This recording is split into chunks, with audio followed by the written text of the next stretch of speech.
Example 3, a right rectangular pyramid has base dimensions of 8 feet by 10 feet and a height of 16 feet. Calculate the surface area of the pyramid to the nearest square foot. So this is actually quite a lengthy question, and that's simply because if it's a rectangular pyramid, these triangular shapes aren't going to be, the faces aren't going to be exactly the same. The two opposite from each other will be, but all four are not congruent. Okay. The other thing is this particular question didn't give us slant height here. It gave us the actual height, like the tent pole right in the middle. So we need to work with that as well. So when we do the surface area, we will ultimately have 4 triangles, 1, 2, 3, 4 around the outside edge and the base. The base is pretty straightforward. The base would be the area of our rectangular bottom here, so 10 times 8. So maybe let's just do the area of the base will be our length times our width. So 10 times 8 is going to be 80 feet squared. So we know we're going to add that on to the 4 triangular faces. Now let's work at getting the information for the triangular bases.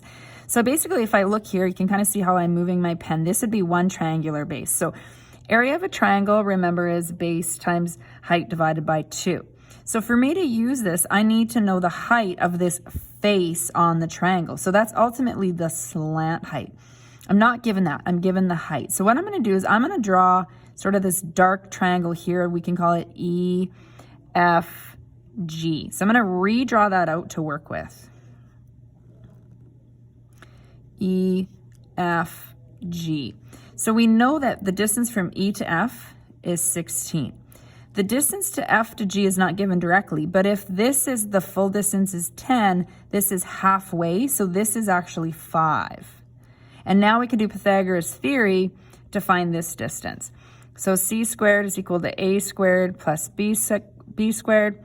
So 16 squared plus 5 squared. Okay. You can use your calculator, of course, for all of these. So you're going to put everything into the calculator. You do not want to do any rounding in this question. It's worth mentioning that as well. So we're going to get 281.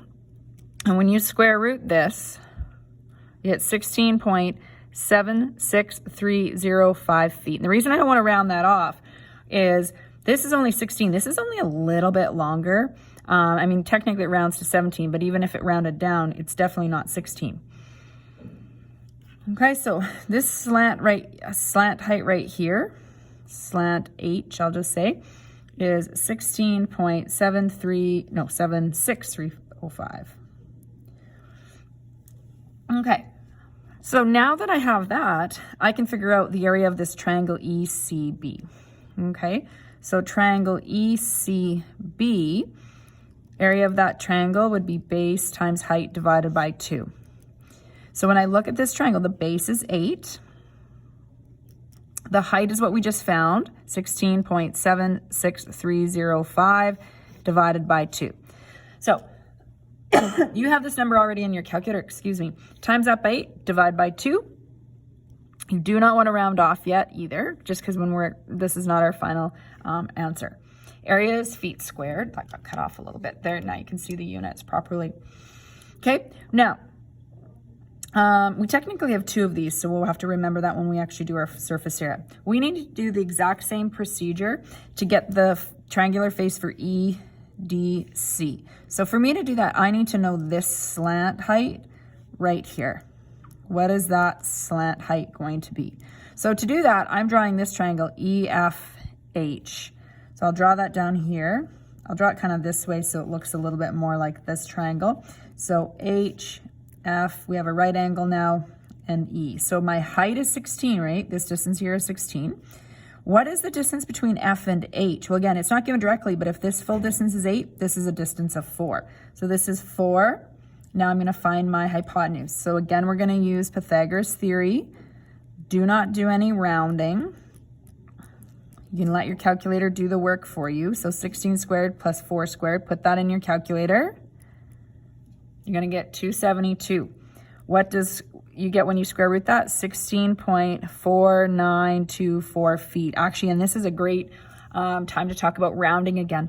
If you were to round that to 16, that clearly can't be true because the height of 16 can't be the same as the hypotenuse. The hypotenuse is clearly longer. So it just happens to be because this rectangular base is close to a square, like it's 10 by 8, so fairly close dimensions. Okay, so again, that's why you cannot round that. So this is 16.4924 feet right here. All right, so that allows me to do the area of this triangle right here, EDH. So triangle EDH, area of that triangle, to move my camera down here a bit, base times height divided by 2. So when I look at this triangle here, we have a base of 10. My height here on that triangle is what we just found of 16.4924 divided by 2. This number should be in your calculator. So you go times 10 divided by 2.